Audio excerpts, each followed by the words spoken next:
बिस्मिल्लाहिर्रहमानिर्रहीम। I am here professor Izzat Karnain with the first year students. मेरे बच्चे, हम कर रहे हैं 3.3 क्वेश्चन नंबर 5 और उसका पार्ट नंबर 5। ख्याल करिएगा, डिटर्मिनेंट्स के क्वेश्चंस हैं। हम लोगों ने ये शो करना है, ये देखिए, without expansion, without expansion show that, मतलब आप ये बात साबित करें B C C A B. इधर मेरे बच्चे है 1 ओवर ए, 1 ओवर बी, 1 ओवर सी। फिर हमारे पास है ए बी सी। अच्छा, आप लोगों ने ये प्रूफ करना है कि ये बराबर है 0, लेकिन इस बात को जहन में रखना, विदाउट एक्सपेंशन मतलब एक्सपेंड किए बगैर। इसका मतलब है कोई ना कोई प्रॉपर्टी का इस्तेमाल करना है। कोई बात नहीं। अब ये देखें, हम जा रहे हैं इसके सोल्यूशन की तरफ। हम इसकी चूज करेंगे लेफ्ट हैंड साइड। यहां पर है B C C A B, यहां पर है 1 ओवर ए, 1 ओवर बी, 1 ओवर सी। इधर है ए बी और ये सी। अच्छा, मैं आपको मशवरा दूंगा, आप मेरे बच्चे ऐसे करोगे, दूसरी रो को ए बी सी से मल्टीप्लाई कर दोगे। अब आप कहोगे सर हमें कैसे पता चलेगा? सुनिएगा, अगर आप इसको ए बी सी से मल्टीप्लाई करोगे, ए से ए कैंसल, बी सी, ऊपर भी बी सी है। जब यहां पर ए बी सी से मल्टीप्लाई करवाओगे, बी से बी कैंसल, सी है, ऊपर भी सी है। ए बी सी से मल्टीप्लाई करवाओगे, सी से सी कैंसल, ऊपर भी ए बी है। मकसद है कि दूसरी रो को ए बी सी से मल्टीप्लाई करवाने से पहली और दूसरी रो सेम हो जाएगी, और जब दो रो सेम हो जाएंगी एक डिटर्मिनेंट के अंदर, तो आप उसका बगैर खोले जवाब क्या लिखोगे? 0 लिखोगे। ये देखें, हम मेरे बच्चे क्या करने लगे, मल्टीप्लाइंग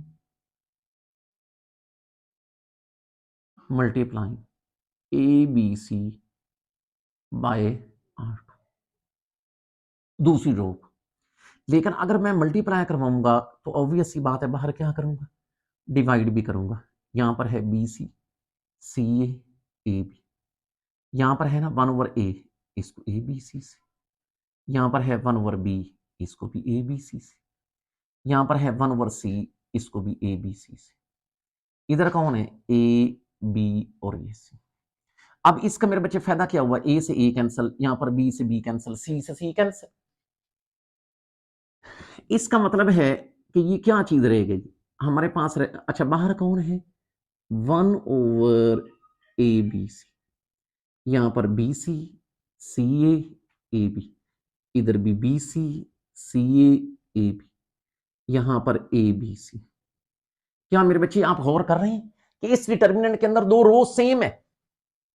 और अगर इस डिटर्मिनेंट, आपको पता है इस प्रॉपर्टी का, कि अगर एक डिटर्मिनेंट के अंदर दो रोज या दो कॉलम सेम हो तो उसका बगैर खोले जवाब क्या होता है? 0 होता है। इसका मतलब है कि ये आप लिख सकते हैं 1 over A B C into 0। लेकिन ये जब आपने 0 लिखा है तो इसकी रीजन पेश करें, क्योंकि R1 बराबर है R2 के, 0 इंटू समथिंग 0, और ये लिख लें कि ये राइट हैंड साइड। ये रीजन जरूर पेश करनी है कि दो रोज सेम थी, इस वजह से इसका जवाब 0। ये बार बार इसलिए कहता हूं ताकि मेरे बच्चे आपका थोड़ा एमसीक्यूज भी पक्का हो जाए। Now we are moving towards question number 5 and its part number 6. Now we have question number 5 and its part number 6. अच्छा, इसके साथ किसी हद तक इंपॉर्टेंट लिखा जा सकता है, लेकिन किस हवाले से, शॉर्ट से। आप लोगों ने ये शो करना है, ये डिटर्मिनेंट, और इसके अंदर यूं है एम एन एल और एल स्क्वायर, फिर है L M N L N L, यहां पर है एम और इधर एम स्क्वायर, फिर है एल एम एन और एन स्क्वायर। लेकिन आप ये साबित करें, ये चीज मेरे बच्चे साबित करें कि ये बराबर है 1 एल स्क्वायर एल क्यूबिक, फिर 1 M square M cubic, 1 N square N cubic. अच्छा, मैं आपको मशवरा दूंगा कि आप इसकी लेफ्ट हैंड साइड चूज करें। जरा गौर करिए, ये देखें, इट्स सोल्यूशन। ये मेरे बच्चे लेफ्ट हैंड साइड। भला कैसे कि यहां पर आपके पास है MN L सके, फिर NL M सके, फिर है LMN और N। अच्छा, आपको एक मशवरा दूंगा, आप मेरे बच्चे ऐसे करो कि पहली रो को L से जरब दे, दूसरी रो को M से, तीसरी रो को N से। आप कहोगे सर ये हमें कैसे पता चलेगा? देखें, रीजन बताता हूं। आप यहां पर गौर करें तो इधर L है, आपको जवाब में L स्क्वायर चाहिए। अगर पहली रो को यहां पे L स्क्वायर है तो इधर L क्यूबिक है, इसका मतलब है पहली रो को L से जरब देंगे। दूसरी को गौर करें, यहां पर M है, उधर M स्क्वायर, इधर M स्क्वायर है उधर, तो दूसरी को M से जरब देंगे, तीसरी को N से। होप सो कि आपको बात समझ आ गई, क्योंकि पहली रो को L से जरब करने से, दूसरी को M से जरब करने से, तीसरी को N से जरब करने से हमारा मसला हल होता है। अब ये देखें, तो हम क्या करेंगे, ये देखेंगे, multiplying L by R1, M by R2, N by R3। अच्छा, लेकिन इस बात का ख्याल करिएगा, अगर अंदर आप पहली रो को L से, दूसरी को M से, तीसरी को N से जरब दे रहे हैं तो बाहर डिवाइड भी करोगे। ये देखें, हम यहां पर बाहर L M N से डिवाइड भी करेंगे। अच्छा, पहली रो को अगर L से करोगे तो L M N, इधर बन जाएगा L स्क्वायर L क्यूबिक, फिर बन जाएगा L M N, यहाँ पे M स्क्वायर और ये M क्यूबिक, फिर L M N, यहाँ पे N स्क्वायर और ये N क्यूबिक। अब आप ऐसे करो कि पहले कॉलम के अंदर से L M N कॉमन ले लो, पहले कॉलम से। ये देखें, taking common L M N, लेकिन किससे? From C1। ये मैंने L M N कॉमन ले, इधर भी L M N, यहां पर 1 1 रहेगी। अच्छा, यहां पर क्या चीज है, L स्क्वायर L क्यूबिक, फिर M स्क्वायर M क्यूबिक, फिर N स्क्वायर N क्यूबिक। ये बताएं कि L M N से L M N क्या हो गया, कैंसिल। बाकी रह गया 1 L square L cubic, 1 M square M cubic, 1 N square N cubic. और गौर करेंगे ये right hand side. Hope so कि बात समझ आ गई होगी। Now we are moving towards part number 7।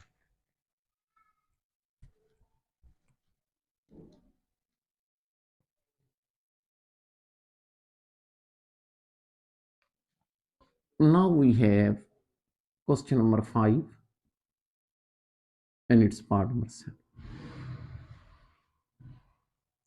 मेरे बच्चे, आप लोगों ने ये शो करना है, यहां पर है 2A 2B 2C, फिर है A प्लस B और 2B और B प्लस C।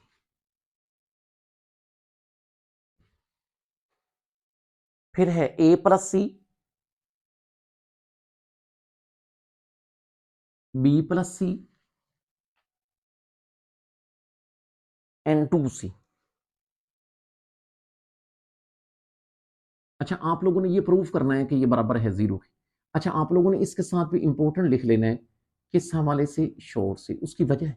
उसकी वजह ये है कि इस क्वेश्चन के अंदर स्टूडेंट को थोड़ा सा रट्टा लगाना पड़ता है इसके ऑपरेशन याद करने के लिए। तो टेक्निकल क्वेश्चन है, पेपर में शॉर्ट में आ जाता है, सिर्फ कॉन्सेप्ट की बुनियाद पे नहीं होता, थोड़ा याद भी रखना पड़ता है। आ जाए मेरे बच्चे, हम इसके सोल्यूशन की तरफ आते हैं। हम चूज कर रहे हैं इसकी लेफ्ट हैंड साइड। भला कैसे कि यहां पर है 2A 2B 2C, इधर मेरे बच्चे है A प्लस बी, यहां पर है 2B, यहां पर B प्लस सी, इधर है A प्लस सी, यहां पर है B प्लस सी और ये 2C। अच्छा, पहला मेरे बच्चे आपको मशवरा ये दूंगा कि आप पहली रो के अंदर से 2 कॉमन ले, पहली रो के अंदर से 2 कॉमन ले। ये देखें, टेकिंग 2 कॉमन, लेकिन किस से, फ्रॉम R1। पहली रो के अंदर से मैंने 2 कॉमन ले लिया, अगर 2 वहां से कॉमन लिया, इधर आ जाएगा A B C, यहाँ पे रह जाएगा मेरे बच्चे a प्लस बी, यहाँ पे 2b, यहाँ पर b प्लस सी, यहाँ पर है a प्लस सी, यहाँ पर है b प्लस सी और ये 2। अच्छा, अब आप ऐसे करोगे कि दूसरी रो से पहली रो को माइनस करोगे, दूसरी रो से पहली रो को माइनस करोगे, तीसरी से पहली को माइनस करोगे। अब स्टूडेंट सोचेगा इसका फायदा क्या है, इधर देखना, ये देखें, अगर मैं इसको इसमें से a प्लस बी माइनस ए से a कैंसिल, यहां पर b रह जाएगा, 2b माइनस b रह जाएगा, b प्लस सी मनफी सी से c कैंसिल, b रह जाएगा, इधर भी b, इधर भी b, इधर भी b। अच्छा, फिर जब मैं तीसरी रो को पहली रो से तफरी करूंगा, a प्लस सी मनफी ए से a cancel, c, b plus C minus b से b कैंसिल, c, 2c मनफी c, यहाँ पे। अच्छा, यहां पर b रह गया था, यहां पर c रह जाएगा। फिर मेरे बच्चे मैं ऐसे करूंगा, दूसरी रो से b कॉमन लूंगा, तीसरी रो से c कॉमन लूंगा, दूसरी और तीसरी रो 1 1 1 बन जाएगी, सेम हो जाएगी, तो बगैर खोले जवाब 0 आ जाएगा। इसका मतलब है हमने ऑपरेशन क्या करना है, ये देखिए, एक हमने ऑपरेशन करना है R2 माइनस R1 और एक क्या करना है R3 माइनस R1। हम ऐसे करेंगे, पहली रो को कुछ नहीं कहेंगे, ए बी सी, ये देखना, दूसरी को पहली से तफरी कर रहे हैं, माइनस कर रहे हैं, इसका मतलब है a प्लस बी माइनस ए। फिर गौर करें 2b minus B, 2b minus B. फिर गौर करें b प्लस सी माइनस सी। अच्छा, तीसरी को पहले से माइनस करना है, तो यहां पर बन जाएगा a plus C minus a, b plus C minus b, 2c minus c. इसका बड़ा फायदा क्या होगा, ये देखिए, a प्लस का माइनस का कैंसिल, यहां पर c प्लस मनफी कैंसिल, यहां पर b प्लस, यहां पर a कैंसिल, 2 बाहर वैसे का वैसे, यहां पर आएगा a b c, यहां पर रह जाएगा b b b, इधर रह जाएगा c c c। दूसरी रो से b कॉमन ले लो, तीसरी रो से c कॉमन ले लो, ये देखें, दूसरी रो से b, तीसरी रो से c, देखें, taking common b from R2 and c, लेकिन किससे, फ्रॉम R3। देखें 2b और ये c। पहली रो को आपने कुछ नहीं कहना, दूसरी रो से आप b कॉमन ले रहे हैं तो 1 1, तीसरी रो से c कॉमन ले रहे हैं तो 1 1। अब मुझे बताएं, इस डिटर्मिनेंट के अंदर दो रो सेम है, अगर दो रो सेम है तो इस डिटर्मिनेंट के बगैर खोले जवाब क्या होगा, 0 होगा। ये जी 2bc, 0 0 इंटू समथिंग 0, ये लिख लें कि ये राइट हैंड साइड है। लेकिन जहां पर आपने ये जवाब 0 लिखा है ना, इधर रीजन पेश करोगे, ये इस वजह से हुआ है क्योंकि R2 बराबर है R3 के, क्योंकि दूसरी और तीसरी रो सेम थी, इस वजह से इसका जवाब 0 लिखा कर, रीजन लिखा करें, रीजन मेरे बच्चे लिखा करें। Now we are moving towards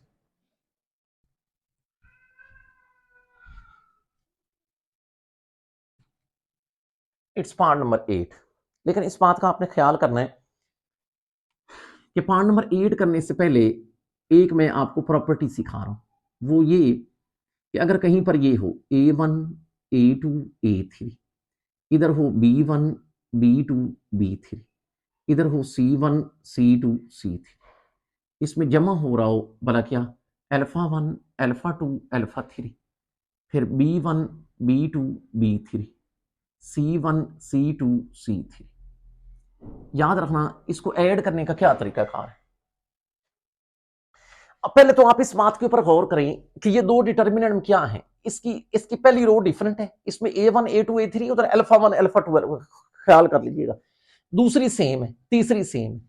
अब जब दो डिटर्मिनेंट आपस में जमा हो रहे हो और उसकी दो रो सेम हो, तीसरी डिफरेंट हो और ऐड हो रहे हो, अच्छा दो कॉलम बेशक सेम हो जाए और तीसरा कॉलम डिफरेंट हो, तो आपने क्या काम करना है, आपने यूं करना है कि जो दो सेम है उनको एज इट इज लिख देना है, B1 B2 B3, C1 C2 C3। Add किनको करना है, जो डिफरेंट है, जो डिफरेंट है उनको आपस में ऐड अप कर देना है। ये देखें, इसका मतलब है A1 जमा α1, A1 प्लस अल्फा, फिर A2 प्लस अल्फा 2, फिर ये A3 प्लस अल्फा।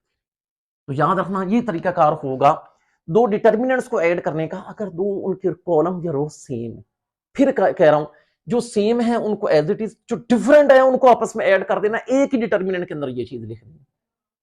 इस बात को जरा ख्याल करना। नाउ वी हैव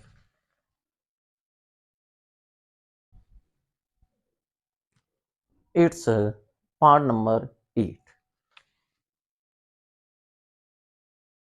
ये बात आप साबित करें, ये मॉड 726 632 -351 ये प्रूफ करें कि ये बराबर है 727 635 -3 5 माइनस प्लस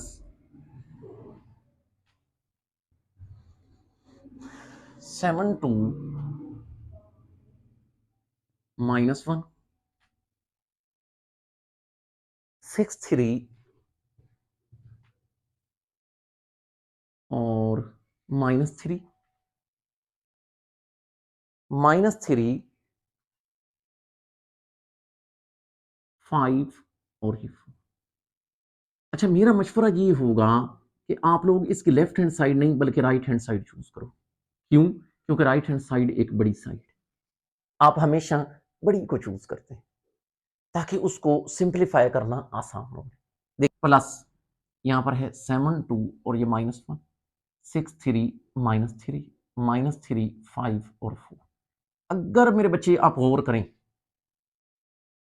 इन दोनों डिटर्मिनेंट्स के ऊपर, इसके पहले दो कॉलम सेम है, इधर देखना 7 6 -3 7 2 3 5 2 3 5।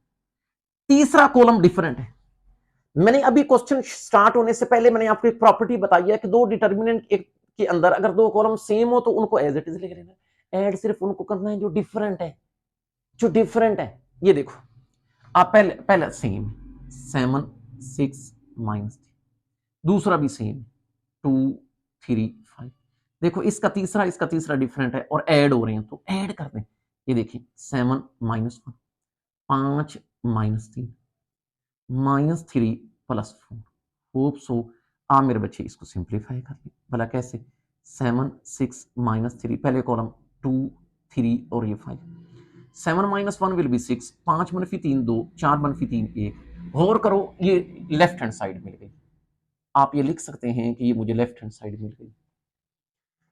होप सो कि हमने मेरे बच्चे इसके अंदर प्रॉपर्टी का इस्तेमाल किया है और आप लोगों को बात समझ आ गई होगी। Now we are moving towards its part number 9। लेकिन इस बात का ख्याल करना कि पार्ट नंबर 9 भी वेरी वेरी इंपॉर्टेंट, लेकिन पेपर में किस हवाले से आता है? शो से। आप लोगों ने ये शो करना है डिटर्मिनेंट, उसके अंदर है -a 0 c, फिर है 0 0 a -b, फिर है b -c 0। अच्छा, आप लोगों ने ये शो करना है कि ये 0 के बराबर है। आ जाओ मेरे बच्चे इसके सोल्यूशन की जानिब। हम चूज कर रहे हैं इसकी लेफ्ट हैंड साइड।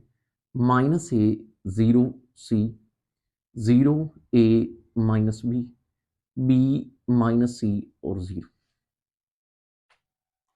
अच्छा, आप लोगों ने एक काम करना है कि ये देखेंगे मल्टीप्लाइंग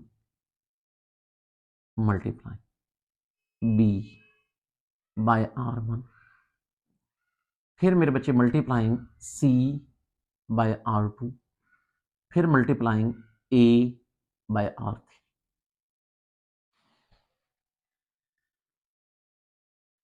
अब ना यहां पर बच्चे परेशान हो रहे होंगे कि सर पहली रो को बी से जरब देना है, दूसरे को सी से देना है, तीसरे को ए से जरब देना है, हमें कैसे पता चलेगा?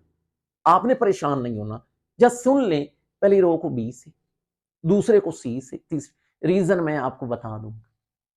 अच्छा, लेकिन अगर आप अंदर मल्टीप्लाई कर रहे हो तो बाहर डिवाइड भी करोगे। ये देखें, बाहर डिवाइड किससे भाई? ए बी सी से, ये मैंने बाहर 1/ABC भी लिख दी। अच्छा मैंने कहा पहली रो को बी से, तो यहां पर आ जाएगा -AB, फिर 0, फिर BC। अच्छा दूसरी को सी से, 0 AC -BC। अच्छा तीसरी को ए से, AB -AC और ये 0। अच्छा अब स्टूडेंट परेशान हो रहा होगा कि ये क्यों कर रहे हैं ऐसा, जरा सुनिएगा। मैं अब ऐसे करूंगा कि पहली रो के अंदर इन दोनों को ऐड कर दूंगा। ये मुझे बताएं कि जब इन दोनों को इसके अंदर ऐड करूंगा -AB + AB यहां पर 0 बन जाएगा। जब इन दोनों को यहां पर जमा करूंगा +AC -AC यहां पर 0 बनेगा। जब इन दोनों को यहां पर ऐड करूंगा -BC + BC यहां पर भी 0 बन जाएगा। मेरी पूरी पहली रो 0 हो जाएगी। और ये बताएं जब पूरी रो 0 हो जाए, आपको पहले बताया हुआ है कभी, एक डिटर्मिनेंट के अंदर पूरी रो या पूरा कॉलम 0 हो जाए तो उस डिटर्मिनेंट का बगैर खोले जवाब 0। इसका मतलब है देखो, अब मैंने ऑपरेशन किस पे करना है, पहली रो पे, और पहली रो के अंदर मैंने ऐड किसको करना है, दूसरी और तीसरी रो। अब ये देखना, ये बाहर कौन है, बाहर तो 1/ABC। इसकी क्या बात कर रहा हूं कि इन दोनों को इसमें जमा कर दिया, तो यहां पर बन जाएगा -AB + AB। अच्छा फिर इन दोनों को यहां पर जमा कर दिया, तो यहां पर बनेगा AC - का AC। इन दोनों को इधर जमा कर दिया, तो ये बन गया BC - BC। अच्छा दूसरी रो को मैं कुछ नहीं कह रहा, 0 AC -BC। तीसरी को भी मैं कुछ नहीं कह रहा, AB -AC और ये 0। यहां पर गौर करें, प्लस का AB प्लस का AC प्लस का BC मनफी का BC कैंसिल। मेरे बच्चे इसका मतलब है यहां पर चीज रह गई 1/ABC, यहां पर 0 0 0, यहां पर 0 AC -BC, यहां पर AB -AC 0। अब अगर आप गौर करें तो इस डिटर्मिनेंट के अंदर पूरी पहली रो 0 है।